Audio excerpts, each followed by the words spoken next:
잡초 제거에서 제초제 사용은 어쩌면 최후의 수단이기도 합니다.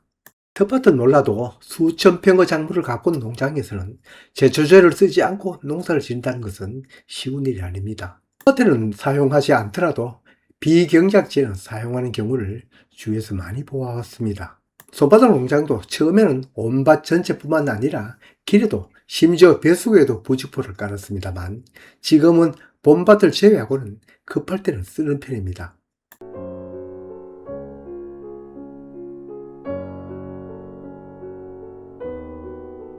제초제를 끓이는 까닭은 고엽제가 떠오르기 때문입니다. 지금의 제초제는 고엽제와는 다르지만 그 생각이 쉽게 지워지지 않습니다. 마치 오물을 담은 그릇을 아무리 깨끗이 씻어도 음식을 담아 먹기란 꺼림직한 것과 같은 이치입니다. 사실 제초제는 우리가 생각하는 것보다는 작물이나 토양에 끼치는 해독은 적다고 합니다. 인축에도 독성이 옛날보다는 현저히 적은 셈입니다. 맹독성인 그라목시온은 지금은 생산되지 않고 있습니다. 토양에 묻은 제초제는 휘발되고 남은 것은 흙에 흡착되지만 빗물에 용탈된다고 합니다. 남은 것은 미생물에 의해 분해된다고 합니다. 제가 걱정하는 것은 그게 아니라 옛날에는 괜찮다고 여겼던 것이 그 후에 심각한 문제를 일으키는 사례처럼 앞으로 만에 하나 심각한 문제가 밝혀질까 봐입니다.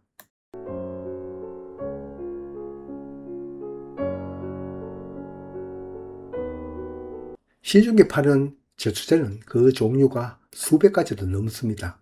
가지수가 많다는 뜻은 어떤 식물에는 어떤 제초제가 또 어떤 식물에는 어떤 제초제가 잘 듣는다는 뜻도 됩니다.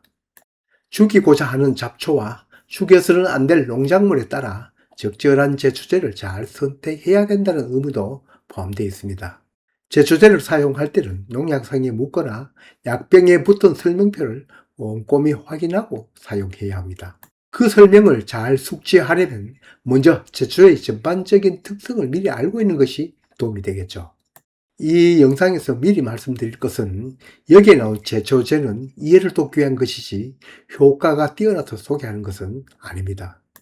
제초제는 살포하는 곳에 따라 토양에 뿌리는 토양 처리 제초제, 잡초에 직접 뿌리는 경렵 처리 제초제로 일단 나눌 수가 있습니다. 토양 처리 제초제는 잡초가 나기 전에 토양에 뿌리는 제초제로 콩이나 땅콩 같은 3cm 이상 깊이의 씨앗을 심고 그 위에 살포하는 제초제입니다. 토양 처리 제초제를 살포하면 토양 표면에 1, 2cm 얇은 막을 형성하고 그 속에 있는 잡초의 씨앗이 발화를 막습니다. 대부분 잡초는 광발화성이고 작물은 암발화성의 차이점을 이용한 것입니다. 만일 광발화성 작물의 씨앗을 뿌릴 때는 문제가 달라지겠죠. 또한 새뜨기나 쑥 같은 단연생 잡초가 땅속에 있다면 그대로 올라옵니다. 만일 처리 시기가 늦어 어린 잡초가 올라왔다면 경렵 처리 제초제와 함께 살포해야 합니다. 토양 처리제는 표토층에 일정한 막을 형성해야 하기 때문에 약재를 뿌릴 때는 약재의 농도보다는 단위 면적당 뿌리는 약재 양이 중요합니다. 만일 500배 희석으로 안내된 약재라도 600배를 뿌려도 괜찮지만 단위 면적당 뿌려야 할 약재의 양은 살포해야 막을 형성할 수 있습니다. 그렇다고 10,000배나 20,000배로 희석하여 살포하면 물의 양은 많고 너무 묽어서 자칫 작물에게는 피해가 가고 막은 형성되지 않을 수 있습니다. 형성된 막은 2-3달 전후 유지되는데 그 사이 땅을 파거나 밟으면 막이 파손되고 그 사이로 잡초가 올라옵니다. 경렵 처리 제초제는 이름 그대로 잡초의 잎에 직접 살포하는 제초제입니다. 잡초를 죽이는 원리는 약품마다 다른데 잡초의 광합성을 방해하거나 단백질 형성에 또는 호르몬 분비에 이상을 일으켜 고사시키는 것입니다. 따라서 경렵 제초제는 잡초의 잎에 약이 묻어 있어야 작용을 하므로 전착제와 함께 살포해야 효과를 볼 수 있습니다. 제초제 중에서는 미리 전착제가 들어있는 것도 있으니 설명표를 읽어보고 살포합니다. 이 경렵 제초제도 약을 직접 맞은 잎이나 줄기만 죽게 하는 접촉성 제초제가 있고 약 성분이 체관을 타고 내려가 뿌리까지 고사시키는 이행성 제초제가 있습니다. 경엽처리 제초제를 살포할 때는 토양 제초제와는 달리 약의 농도가 중요합니다. 일정한 농도 이하이면 잡초에게 타격을 줄 수 없습니다.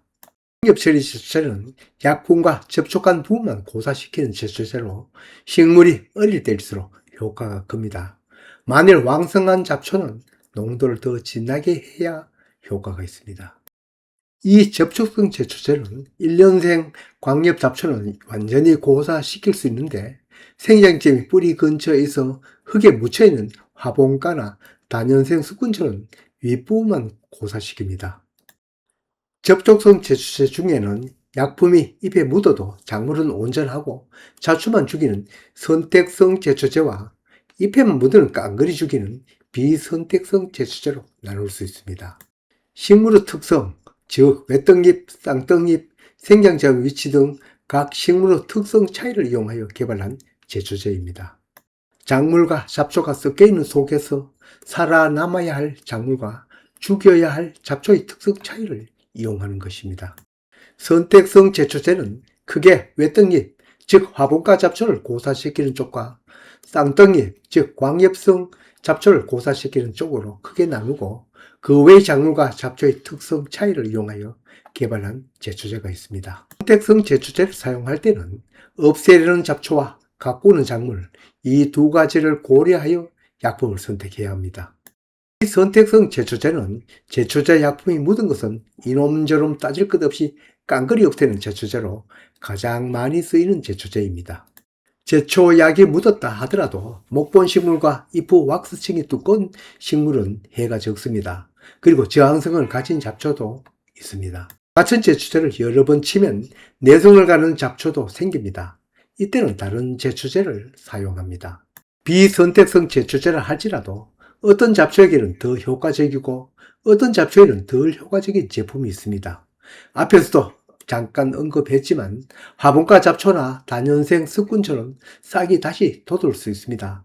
그러나 그때는 작물이 다 자랐으므로 그만큼 시간을 벌 수 있습니다.